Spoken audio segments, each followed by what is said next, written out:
త్యాగాలకు మారుపేరు అధ్యక్ష, కరప్షన్ కాదు. ఈ రాష్ట్రం పరువు మేము తీయలేదు, మీ కుటుంబం తీసుంటుంది, మీరు తీసుంటారు తప్ప మేము తీయలేదు. ఈ రాష్ట్రాన్ని అత్యున్నతంగా ఉంచాలనేదే మా ప్రభుత్వం యొక్క లక్ష్యము. ఇవాళ కాళేశ్వరం అంబిషన్ కరప్షన్ కావచ్చు, తరతరాలుగా వాళ్ళ కుటుంబాలకు పదవులు కావచ్చు, వాళ్ళ అధికారంలో ఉండాలనే ఉద్దేశం తప్ప మాకు అలాంటిది లేదు.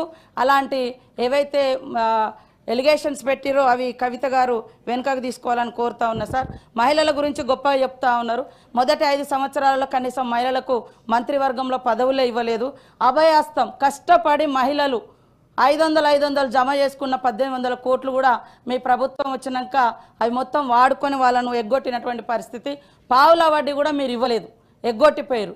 ఈరోజు మేము చేస్తూ ఉంటే ఏం చేయడం లేదు, ఏం చేయలేదని మాట్లాడుతున్నారు.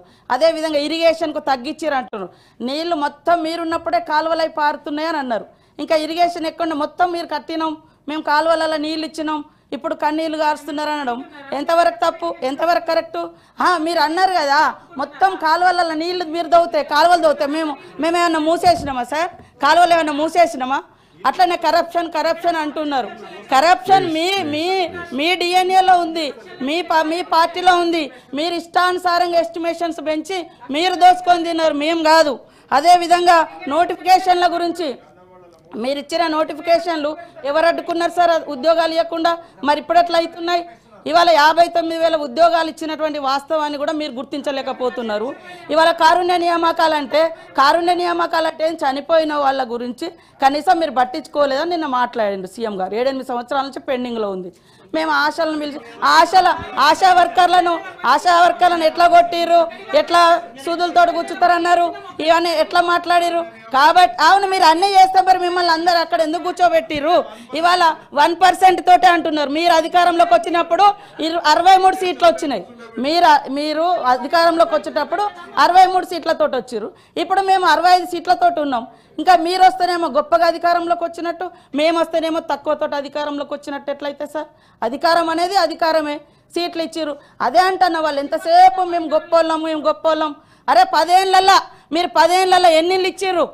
మీరు ఫస్ట్ సారి 10 ఏళ్ళలో వచ్చినప్పుడు 10 ఏళ్ళల్లో అరే మేము ఇయ్యలే. ఉమ్మడి రాష్ట్రంలో అది సరిగా జరగలేదని తెలంగాణ కోసం కొట్లాడి తెచ్చుకున్న తెలంగాణలో మీరు అద్భుతాలు చేస్తా అన్నారు. మీరు మొదటిసారి ఏం చెప్పిర్రు? ఇల్లు సింగిల్ బెడ్రూమ్లు, చిన్న ఇల్లు ఎక్కడ పడుకుంటారు అది అని చెప్పిర్రు. మీరు వచ్చిన తర్వాత ఇల్లే ఇయ్యలే. మళ్ళీ లాస్ట్కి మొన్న 2023లో ఎలక్షన్ల ముందు ఇచ్చిర్రు 5 లక్షలు 7 లక్షలతో ఇల్లులు కట్టిస్తామని చెప్పి ఆ ఇల్లులు కూడా 3 లక్షలకు తగ్గించారు. 3 లక్షల ఇల్లులు కూడా 3 అంతస్తులోనికి ఇస్తే అందుకనే మిమ్మల్ని ఇళ్లలో పంపించారు. కాబట్టి ఈ రకమైన మేము వచ్చి 1.5 ఇయర్ కూడా అయితలేదు. పదే ఏమైంది? మేము ఫ్రీ బస్ ఇస్తే మీరు ఓర్వలేరు అవుతుంది, మేము ఇల్లు ఇస్తే ఓర్వలేరు అవుతుంది, మేము ఉద్యోగాలు ఇస్తే ఓర్వరు అవుతుంది. పదే ఈ రకమైనటువంటిది. ఇవాళ మరి మీరు ఒక పథకం పెట్టిరు, అన్ని మీరు ఇచ్చిన పథకాలను మేము ఇవాళ రాజీవ్ యువ వికాసం పెడితే ఎందుకు మీకు అక్కసు? ఇవాళ బడ్జెట్ లో అదే ఇంటికో ఉద్యోగం అని చెప్పారు. అదే విధంగా 100 కోట్లు బడ్జెట్ లో పోయిన బడ్జెట్ లో 2019 బడ్జెట్ లో ఏది నిరుద్యోగ భృతి ఇస్తామని కూడా బడ్జెట్ లో 100 కోట్లు కేటాయించి కూడా వాళ్ళు ఇవ్వలేదు. ఇట్లాంటి ఎన్నో ఉన్నాయి.